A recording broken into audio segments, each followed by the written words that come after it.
Discover original के मुअज़्ज़ज़ नाज़रीन, अस्सलामु अलैकुम। प्यारे नाज़रीन, आप सुन रहे हैं मसीहा और मैं हूं असद। इससे कबल आप मसीहा की 133 इकसात सुन चुके हैं। आप किस्ते 134 मुलाहिज़ा फरमाएं। लेकिन इसके साथ ही आपसे इल्तमास है कि वीडियो को लाइक हर हाल में किया करें। आपका क्या जाता है, जब आप सुनने लगते हैं तो उसी वक्त अगर लाइक कर दिया करें तो हमारा भी ईमान बढ़ जाएगा, हमारा भी दिल बड़ा हो जाएगा। हमें भी लगेगा कि आप जैसे मोहब्बत करने वाला दोस्त हमारे साथ हैं, तो आपको मुझे लगता है कोई नुकसान नहीं होगा। सिर्फ एक लाइक करने से आपका क्या जाता है। ज़रा सोचिएगा कि मेरे बार बार कहने के बावजूद आप यूं ही गुजर जाते हैं तो मुझ पर क्या बीतती है। अगर आप मेरी जगह पर होते और यही इल्तमास आप मुझसे कर रहे होते तो मैं ऐसा नहीं करता, तो आप पे क्या गुजरती। आइए इस दास्तान का आगाज करते हैं। बंगले पर गहरा सुकूत था। गेट के करीब पहुंचकर मैंने काल बेल पर उंगली रख दी। अंदर कहीं बेल बजी थी। थोड़े इंतजार के बाद जब मैं दूसरी बार बेल बजाने का इरादा कर ही रहा था कि दरवाजा खुला और जो शख्स अंदर से बरामद हुआ उसे देखते ही मेरे औसान खता हो गए। वो किसी देव की तरह ही लंबा तिरंगा और चौड़े शानों वाला स्याह भजंग आदमी था। सर गंजा, टी शर्ट और नीचे टाइट पतलून थी। आंखों से वहशत सी टपक रही थी। उसने बड़ी करख्त नजरों से हम दोनों को देखा और उसी लहजे में बोला, कौन हो तुम और किससे मिलना है। मैडम सुशीला से मिलना है हमें, मेरी बजाय रूमी ने कहा। वो उसके डैल डोल से बिल्कुल भी मरऊब नहीं हुई थी। उसने रूमी को घुरा, फिर झटकेदार लहजे में बोला, क्या मैडम ने तुम लोगों को यहाँ आने का कहा था। नहीं, तो फिर उल्टे पांव वापस लौट जाओ। वो अखड़ से लहजे में ये कहकर वापस जाने लगा तो मैंने उसे रुकने का कहा। ठहरो। वो जाते जाते पलटा और मुझे यूं देखने लगा जैसे खा ही जाएगा। हम इनके होटल मूरत से आए हैं और ज़रूरी पैगाम लाए हैं। वो वहाँ काम करती हैं ना। होटल वालों को मैडम से ज़रूरी काम होता तो वो इन्हें खुद ही फ़ोन करके मुतल्ला कर देती।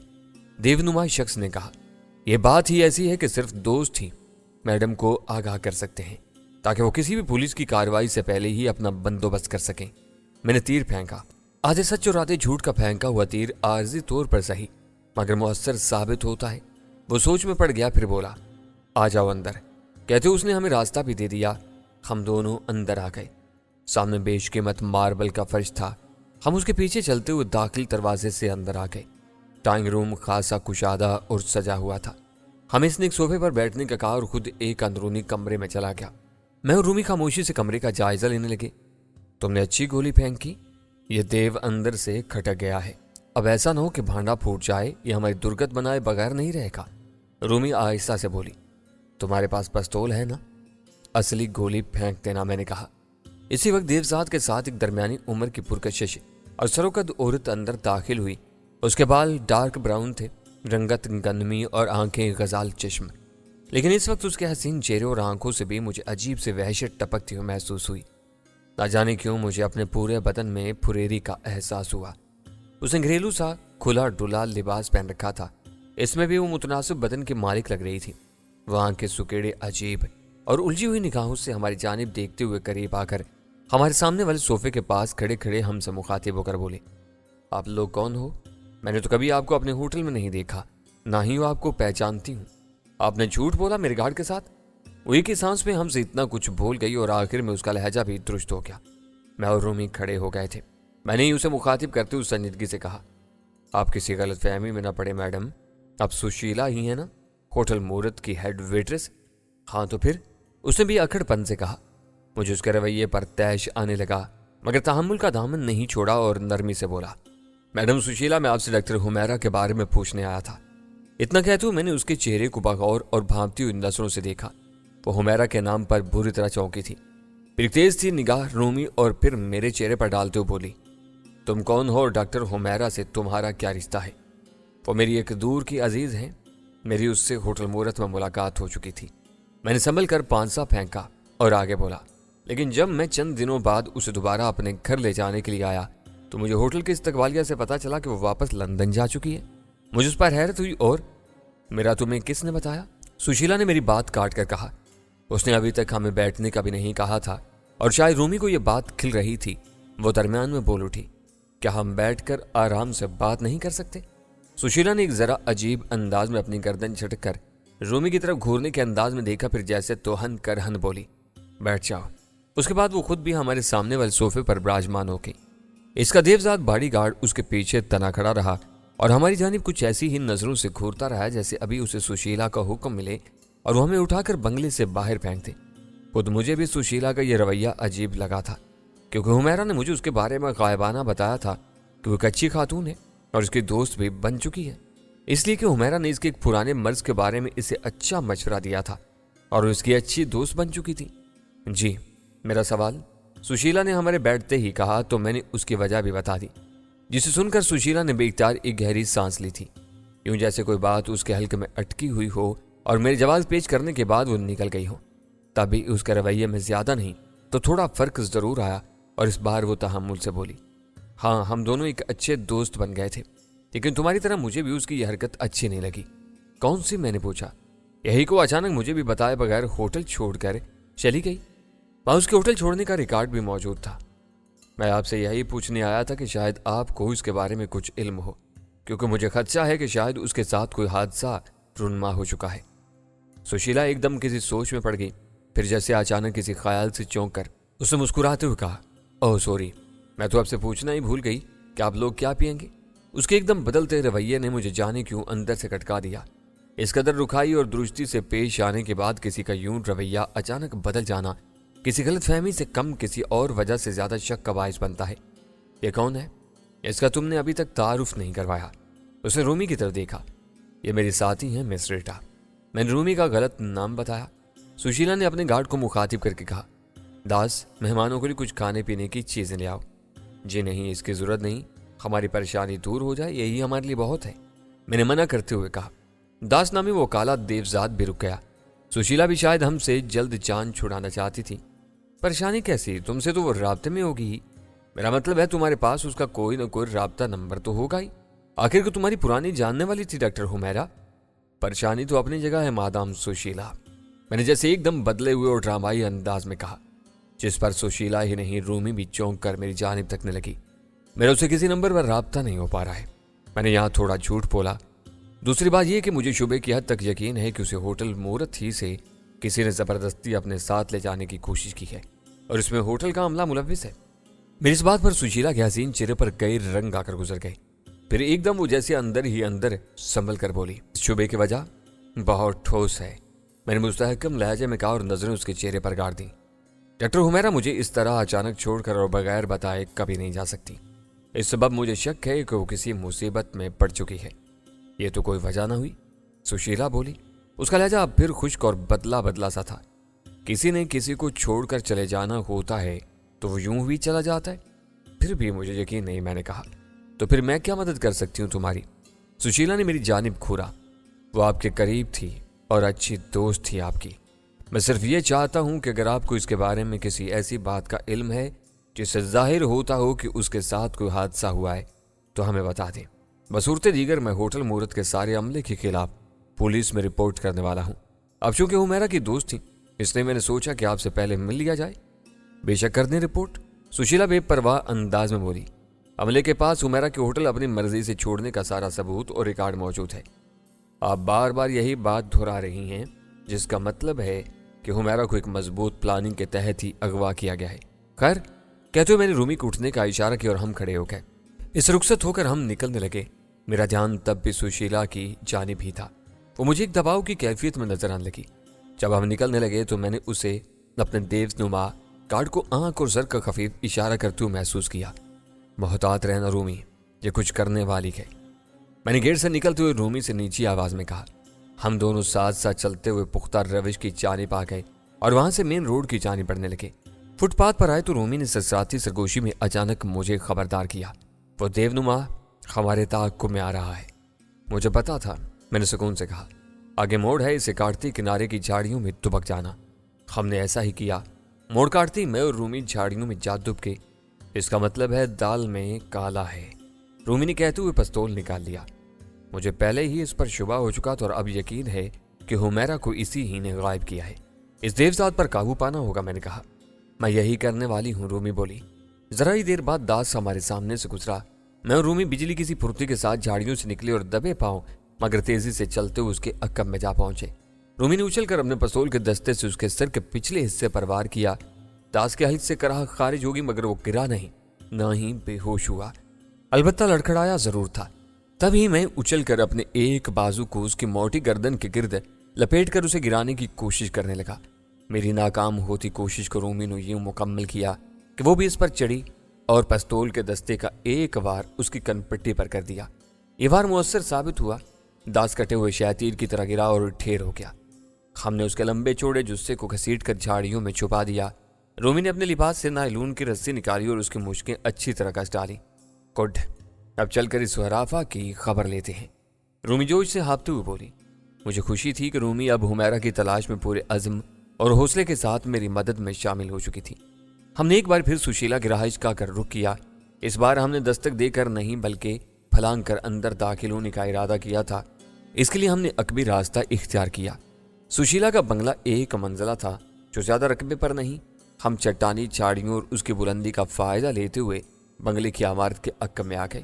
میں نے بلندی کی جانب دیکھا۔ مندر نما وہ مینارہ نہ جانے کیوں میرے اندر بار بار کھٹک رہا تھا۔ شاید اس کی وجہ یہ تھی کہ اب وہاں ایک تکونی دریچہ روشن تھا، باقی تاریک تھے۔ میں نے اس کی جانب سے بمشکل اپنی توجہ ہٹائی۔ کوشش ہماری یہی تھی کہ سامنے کے رخ پر ہم نہ آنے پائیں۔ کیا خبر وہ کسی کھڑکی سے دوربین لگائے دیکھ رہی ہو۔ عقب میں ہمیں ایک آسان راہ دکھائی دے گئی جو ایک سپیدے کے درخت نے ہمیں سجائی تھی۔ اس پر چڑھ کر ہم بنگلے کی عقبی دیوار پھاند کر نیچے گلیارے میں آن کودے۔ اب تک ہمیں اندازہ ہو چکا تھا کہ بنگلے میں سشیلا اور اس کے گارڈ داس کے سوا اور کوئی نہیں تھا۔ یہاں سے گلیارے میں کھلنے والے ایک دروازے کو رومی نے اپنے مخصوص کاریگری سے کھولا اور ہم اندر ایک مختصر سے کوریڈور میں داخل ہو گئے۔ رات اب جھک آئی تھی مگر بنگلے میں روشنی کم ہی نظر آتی تھی۔ اسی مدھم روشنی میں ہم دونوں دبے پاؤں آگے بڑھنے لگے۔ لاؤنج میں آئے تو وہاں سناٹا تھا۔ خیال یہی تھا کہ وہ حرافہ اوپری منزل میں ہو سکتی تھی۔ ایک زینے سے ہم دبے پاؤں اور نہایت محتاط ہو کر اوپر چڑھنے لگے۔ سامنے کے رخ پر ہمیں دو کمرے نظر آئے، ایک میں تاریکی تھی اور دوسرا روشن محسوس ہوا۔ وہ حرافہ اسی کمرے میں موجود ہوگی۔ رومی نے آہستہ سے میرے کان میں سرگوشی کی۔ ہم اسی کمرے کی جانب بڑھنے لگے۔ کمرے کا دروازہ بھی تھوڑا سا کھلا ہوا تھا۔ رومی کا ارادہ اسی دروازے سے اندر داخل ہونے کا تھا مگر میں ابھی کسی جلد بازی کا مظاہرہ کر کے ہاتھ آئی بازی کو جانے نہیں دینا چاہتا تھا۔ ابھی ٹھہرو، کھڑکی کی جانب چلو، وہاں سے پہلے اندر کا منظر دیکھتے ہیں۔ رومی نے میری بات پر اس بات میں سر کو جنبش دی اور ہم وہاں سے کھڑکی کی جانب پلٹ گئے۔ کھڑکی کا ایک پٹ کھلا ہوا تھا۔ پہلے رومی نے اندر جھانکا۔ میری گویا دھڑکتی ہوئی نظریں اسی کے چہرے پر جمی ہوئی تھیں کہ وہ اندر کیا منظر دیکھتی ہے۔ کمرہ تو خالی ہے، رومی نے انکشاف کیا۔ اچھا، مجھے حیرت ہوئی۔ رومی ہٹی تو میں نے اندر جھانکا۔ کمرے میں روشنی تھی مگر وہاں کوئی نہیں تھا۔ اندر چلنا چاہیے، میں نے سیدھے ہو کر کہا۔ میں اور رومی دروازے کی جانب بڑھے۔ وہ ابھی تک تھوڑا سا کھلا ہوا تھا مگر ایک لمحے کے لیے مجھے ایسا لگا کہ یہ کوئی ہمارے لیے جال ہے۔ ہمارے بآسانی اندر داخل ہونے کے بعد اس کی رسی ایک دم کھینچ لی جائے گی۔ میں اور رومی دھڑکتے دل مگر نہایت محتاط انداز میں اندر داخل ہوئے۔ کمرہ واقعی خالی تھا۔ کیا خبر وہ نیچے ہی ہو، رومی نے خیال ظاہر کیا۔ میں نے اس بات میں سر ہلا دیا۔ ہم نے احتیاطاً دوسرا کمرہ بھی دیکھ لیا، وہ بھی خالی ملا۔ میرا خیال ہے اب نیچے ہی چل کر دیکھتے ہیں، رومی نے مدھم آواز میں کہا۔ وہ نیچے ہی کسی کمرے میں موجود ہوگی۔ ٹھہرو، میں نے ہولے سے کہا، کیونکہ یہی وہ وقت تھا جب میرے ذہن میں ایک بار پھر چھت پر بنے مندر کا مینار گھومنے لگا۔ اوپر چھت پر شاید کوئی چھوٹا سا مندر ہے، ہمیں وہاں بھی دیکھ لینا چاہیے۔ چھت پر مندر؟ رومی کے لہجے میں استفساریہ حیرت تھی۔ ہاں، میں نے ہولے سے ادھر ادھر دیکھتے ہوئے کہا، اور اس کا راستہ یا زینہ بھی یہیں کہیں ہوگا۔ اوپری منزل میں 2 ہی کمرے تھے اور تیسرا ایک بڑا سا ہال تھا، وہ بھی اندھیرے میں ڈوبا ہوا تھا۔ رومی نے پینسل ٹارچ روشن کر دی۔ اوپر چھت پر جانے والا کوئی زینہ ہمیں نظر نہیں آیا۔ اب نیچے چلو، رومی بولی۔ حیرت ہے، چھت پر مندر سا بنا ہوا ہے اور وہاں جانے کا کوئی زینہ یا راستہ ہی نہیں ہے۔ نہیں ہے تو اب کیا کریں، خود تو بنانے سے رہے، رومی بیزار کن لہجے میں بولی تو اچانک اس کی بات پر میرے ذہن میں ایک خیال کلک ہوا۔ ہاں، تم نے ٹھیک کہا رومی، اوپر جانے کا راستہ ہمیں خود بنانا ہوگا۔ ایسا ممکن ہی نہیں کہ چھت پر ایک چھوٹا سا مندر ہو اور وہاں جانے کا کوئی زینہ یا راستہ نہ ہو۔ میری عجیب سی بڑبڑاہٹ پر رومی کو مگوسی ہو گئی۔ میں نے ٹارچ اس کے ہاتھ سے لے لی اور اب ہال کی دیواروں کے قریب جا کر غور سے اسے دیکھنے لگا۔ اچانک ایک مشرقی دیوار کے کونے میں مجھے قد آدم الماری نظر آئی۔ میں ٹھونک بجا کر اسے دیکھنے لگا اور پھر اپنا ایک ہاتھ بڑھا کر اس کا پٹ کھولا۔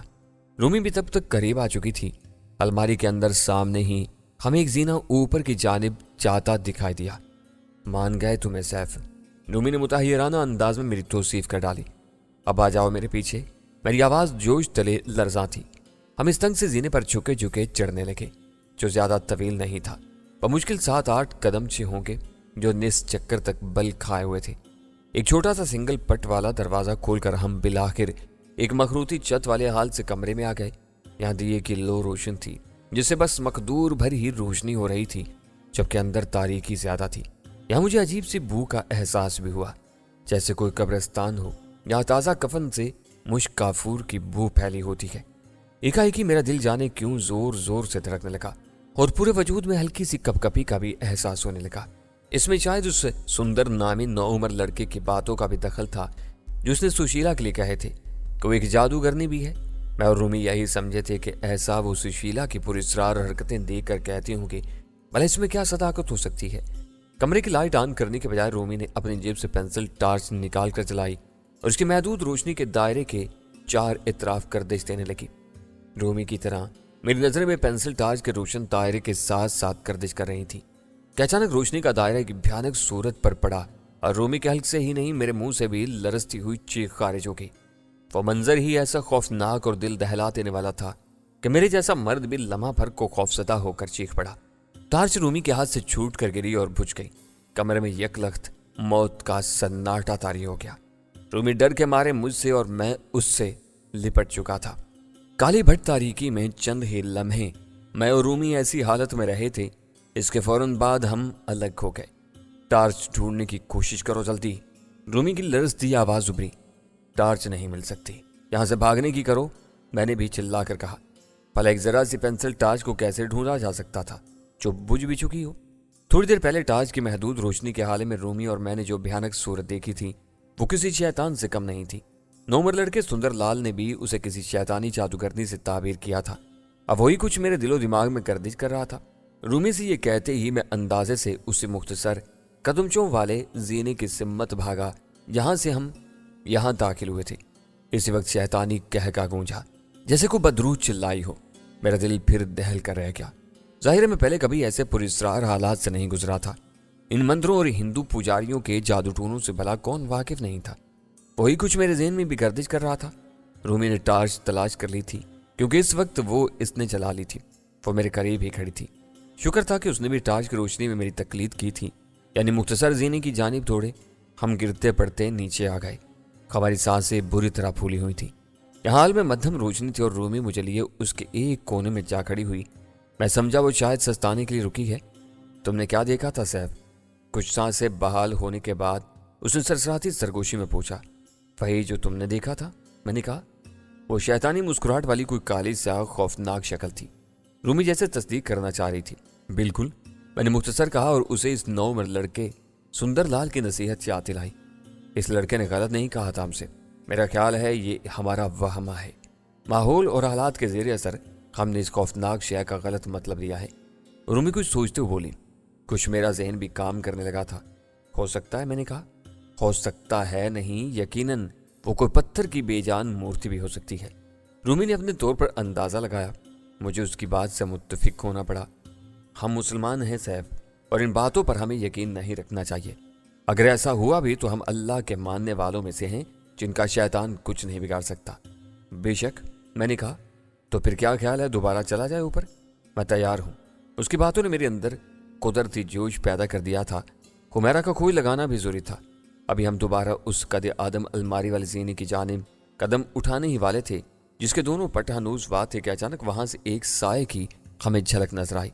मैंने तो फौरन दिल ही दिल में आयात करीमा का विरह शुरू कर दिया था कि कहीं ये ऊपर बने खुफिया मंदिर की वाकई वही चुड़ैल ना हो, जिसकी भयानक स्याह शक्ल हम देख चुके थे। इससे शैतानी कहका भी बुलंद किया था। हम ठटक कर वहीं रुक गए और बगौर आंखें सुकेड़ कर उस पुरस्रार साए की जानिब तकने लगे। रूमी ने पेंसिल टार्च बुझा दी थी। हाल से कमरे की मध्यम रोशनी में वो साया हमें नजर आता रहा।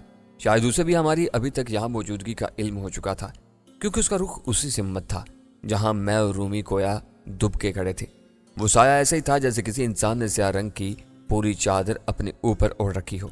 वो धीरे धीरे कदम उठाता हुआ हमारी जानिब आ रहा था। معلوم نہیں اس میں کیا اصرار تھا کہ اس پر اصرار سائے کو اپنی جانب دھیرے دھیرے بڑھتا دیکھ کر ہم پر سکتا سا طاری ہو گیا تھا۔